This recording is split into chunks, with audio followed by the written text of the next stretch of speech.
दुसऱ्या दिवशी पण ओंकार आणि गौरी सकाळी लवकर उठून बीचजवळ फिरत असतात. त्याने आजच्यासाठी बरेच काही ठरवले होते, पण गौरी करेल की नाही हा प्रश्न मनात होता. त्या सगळ्यात आधी बीचजवळ ब्रेकफास्ट मागवून घेतला होता.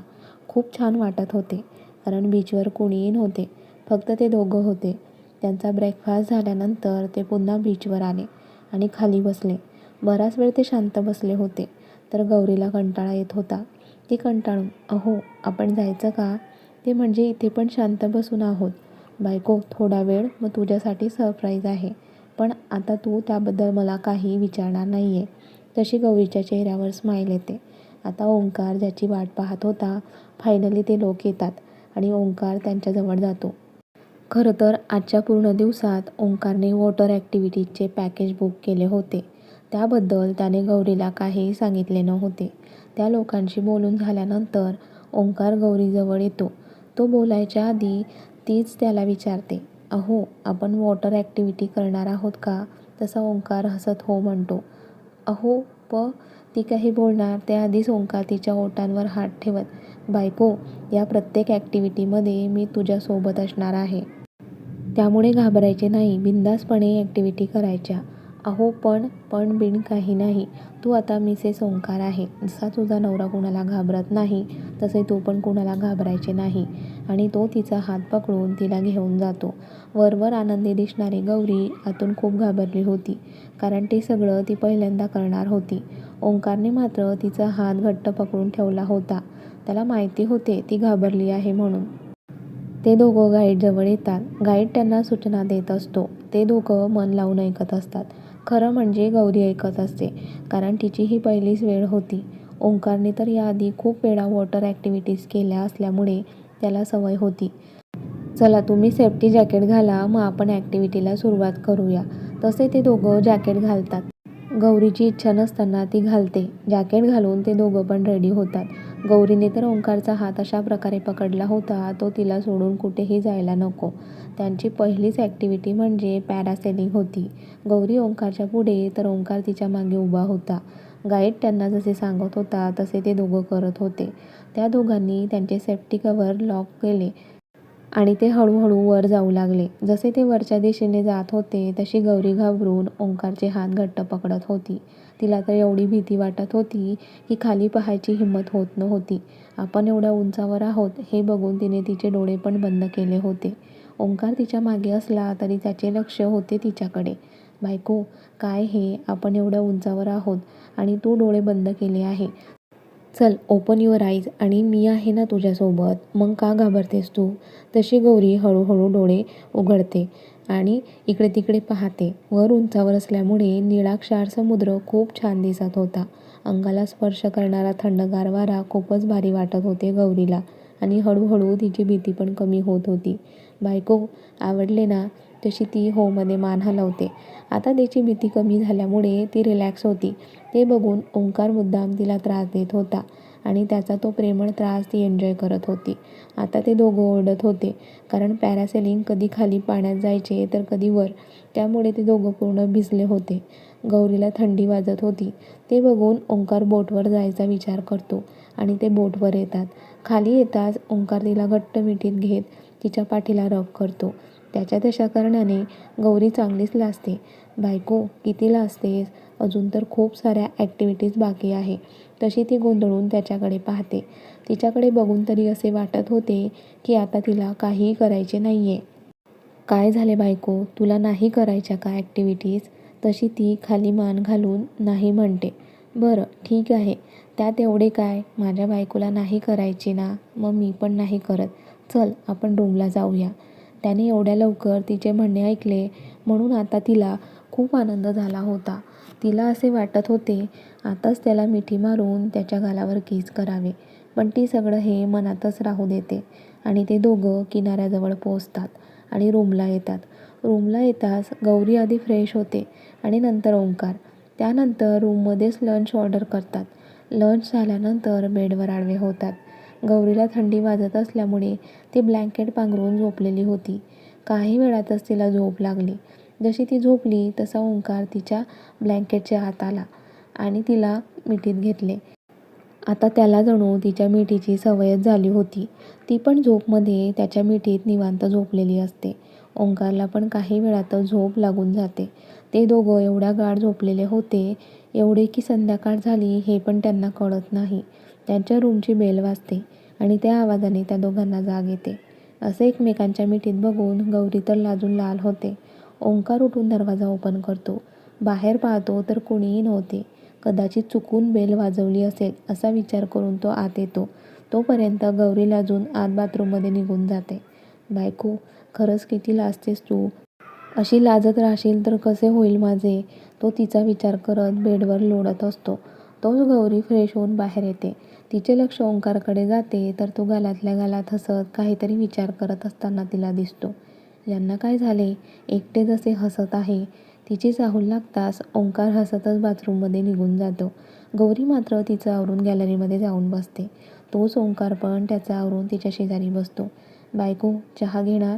ती पण हो म्हणते आणि ओंकार दोघांसाठी कडक आले घातलेला चहा ऑर्डर करतो. काही वेळातच त्यांचा गरमागरम कडक चहा येतो आणि ते मस्त थंड हवेत चहाचा आस्वाद घेत असतात.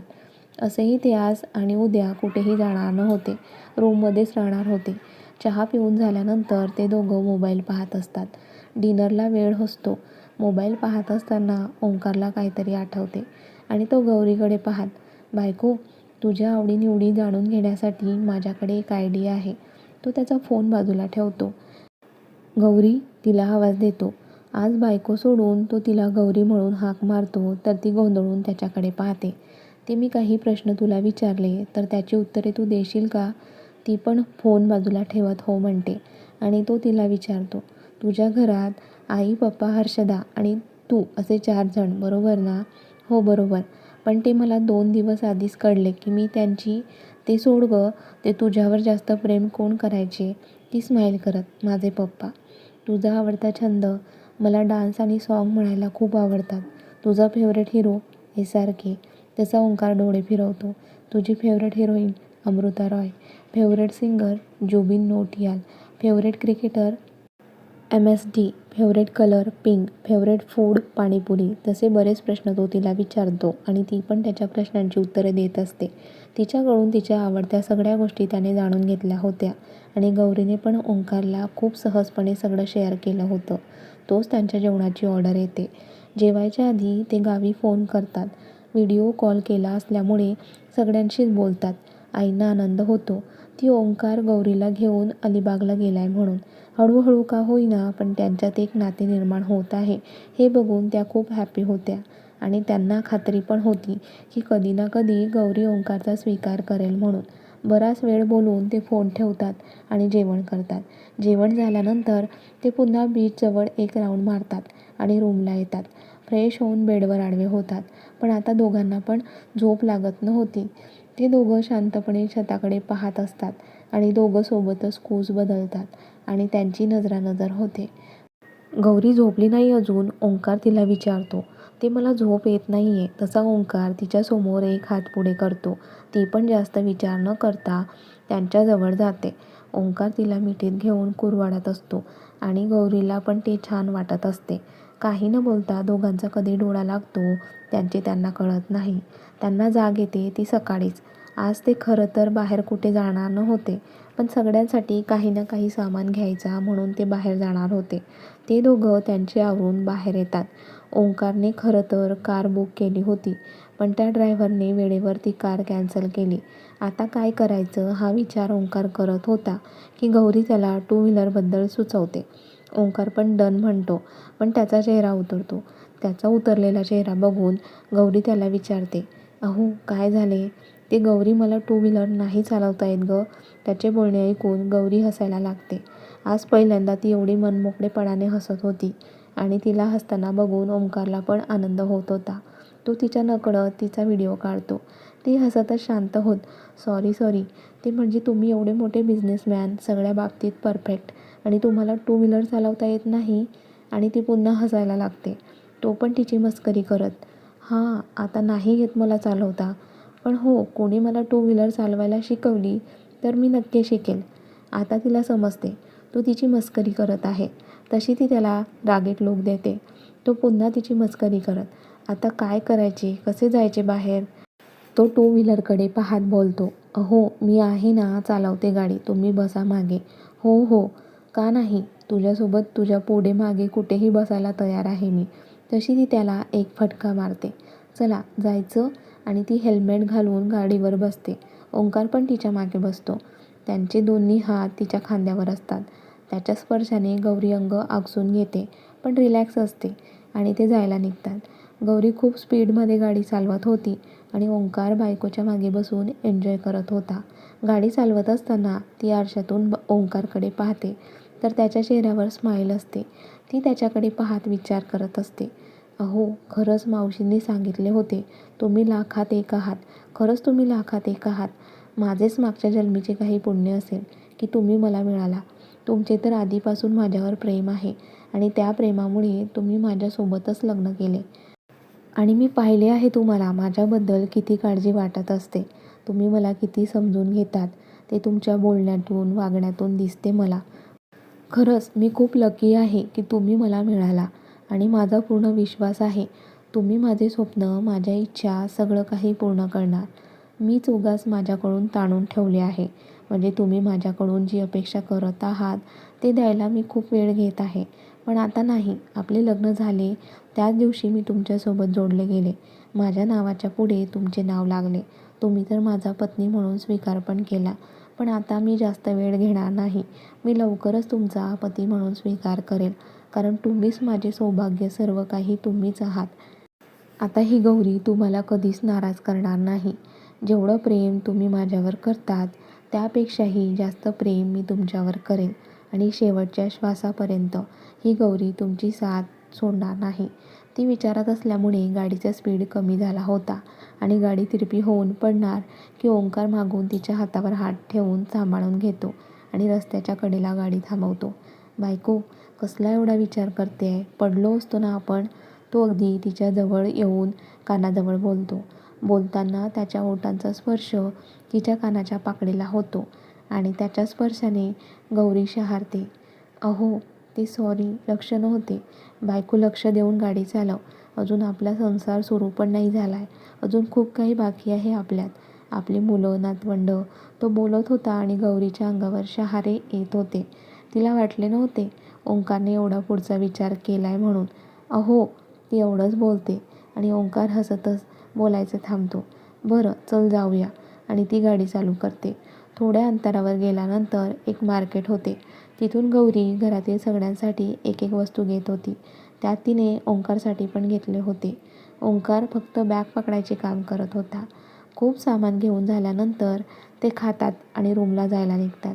काही वेळातच ते हॉटेलला पोहोचतात. ओंकार रूमचा दरवाजा ओपन करतो आणि समोरचे दृश्य बघून त्याच्या हातातील बॅग खाली पडतात. तोच गौरी पण त्याच्या मागून आत येते. अहो, काय हे, बॅग्स अशा खाली का टाकल्यात? आणि ती बॅग उचलून सरळ उभी राहते, आणि ती ओंकारकडे पाहते तर तो शॉक लागल्यासारखा समोर पाहत असतो. गौरी पण समोर पाहते आणि तिचे डोळे पण फुटबॉलसारखे मोठे होतात. काय वाटतं समोर काय असेल ते बघून दोघं का शॉक झाले, त्यासाठी पाहत राहा कथेचे पुढील भाग.